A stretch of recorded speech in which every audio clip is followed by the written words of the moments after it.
On the morning after the day when Jesus had fed the 5,000 people with the 5 loaves, the crowd came together once more, hoping again to see Jesus, and some of them expecting to have the miracle or wonder work repeated.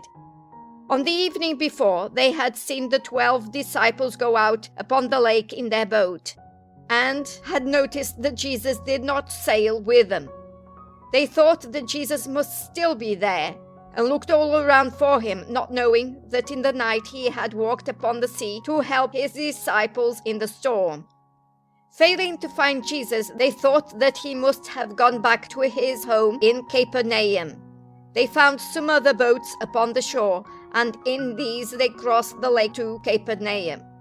They found Jesus at the church in Capernaum and said to him, "Rabbi, when did you come here?" "I tell you the truth," answered Jesus. "It is not on account of the signs of power which you saw that you are looking for me, but because you ate of the bread which I gave you and had your fill. You should work not for the food which does not last, but for that which endures to everlasting life. That bread the Son of Man will give you, for upon him the Father has set his seal of power." Jesus wished them to understand that the truth which he could give them was more to the soul than food was to the body, for it would give the life of God, which never passes away. "In what way," they asked him, "can we do the work that God would have us do?" "The work that God would have you do," answered Jesus, "is to believe in him whom God has sent to you as his message bearer." "Well then," they said to Jesus, "show us the sign that will prove that you have come from God, then we will believe in you. What is the work that you are doing? Our fathers under Moses in the desert ate the manna that Moses gave them.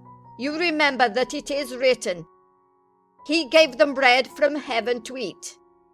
You see, the people wanted Jesus to show his power again by repeating the miracle with the loaves and giving them more bread in the same way. "In truth, I tell you," replied Jesus, "it was not Moses who gave your fathers the bread from heaven.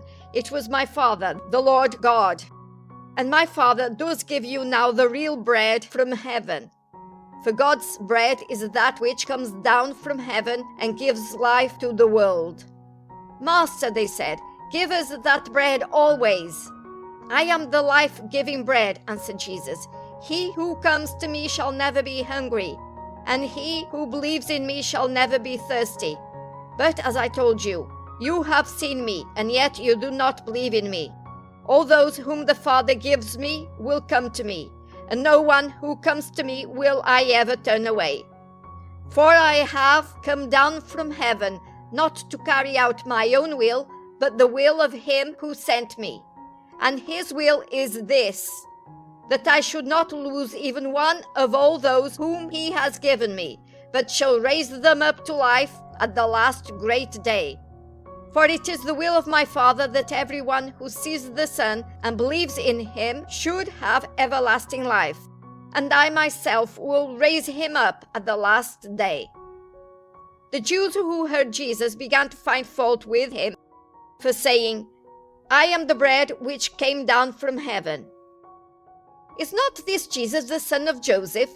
We know his father and mother. How can he say, 'I came down from heaven'?" They could not understand his words, and they were angry with him because he would not again work the miracle of giving them bread. Also, they now found that Jesus was not willing to be a king such as they wanted. One that would sit on a throne and live in a palace, would raise an army to drive away the Romans and make the Jews a ruling people upon the earth. It was, as we have seen, the time of the Passover, and one reason for the great crowds around Jesus was that all were expecting him to lead the people to Jerusalem and take his place as the King of Israel. But this year Jesus did not go, as he usually did, to the feast in Jerusalem, for he had other plans for himself and his disciples. When the crowd following Jesus found that he would not be a king according to their desires, that he would not do wonders for them to look upon, and that his words were such as they could not understand, nearly all of them turned against Jesus. They went away, leaving the 12 disciples alone with him. Jesus said to the 12, "Do you too wish to leave me?" Simon Peter answered for them all, "Lord, to whom shall we go if we leave you? You have the words that will give us everlasting life. And we believe and are certain that you are the Holy One of God." These men did not understand all the words of Jesus, but they had learned to love him and to believe that he was the promised king. They were ready to stay with him until death. "Did I not choose you to be the 12?" said Jesus. "And yet even among you there is one who is doing the devil's work." They did not know of whom he was speaking, but he meant Judas, the son of Simon Iscariot, the one of the 12 disciples who a year afterward was to give up his master to death. At that time, Judas himself did not know this.